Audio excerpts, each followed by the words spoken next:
સુરતના પાલાડાજણ વિસ્તારમાં આવેલા અટલ આશ્રમ ખાતે હનુમાન જયંતિ નિમિત્તે 5100 કિલોનો પ્રસાદ માટે લાડુ તૈયાર કરવામાં આવ્યો છે। હનુમાન જયંતિ નિમિત્તે શહેરમાં મંદિરોમાં ભવ્ય તૈયારીઓ કરાઈ રહી છે। પાલાડાજણ પાસે હનુમાનજી મંદિરે 45,000થી વધુ ભક્તો આવીને 5100 કિલો લાડુનો પ્રસાદ જમ્યા હતા। સામૂહિક યજ્ઞ યોજાયો હતો। આ ઉપરાંત અટલ આશ્રમ પાલ રોડ ખાતે 5100 કિલોનો લાડુ તૈયાર કરાયો હતો।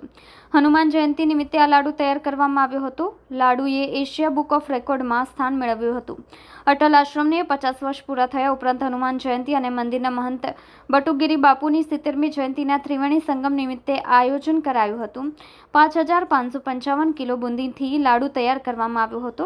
મોટી સંખ્યામાં ભક્તોએ લાભ લીધો હતો। કેમેરામેન હકીમ શેખ સાથે વસીમ હાસમીનો રિપોર્ટ, આઝાદ ન્યૂઝ, સુરત।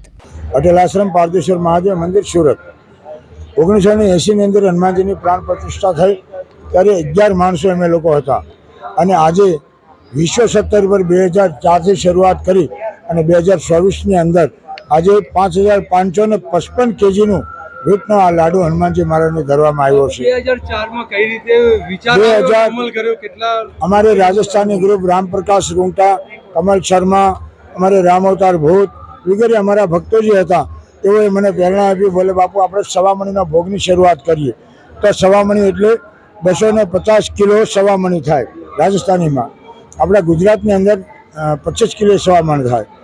તો આજે આ સવામણીનો ભોગ લગાવતા 2004થી 2024ની અંદર 5555 કેજી લાડુના પ્રસાદ સાંજે 6 વાગે 7 વાગે આ લાડુ પૂર્ણ થઈ જશે। આજે રેકોર્ડ સાબિત થયો છે લાડુ અને આજે એશિયા બુકની અંદર અમારે લાડુને સ્થાન મળ્યું છે। મને અતિ ગૌરવ છે।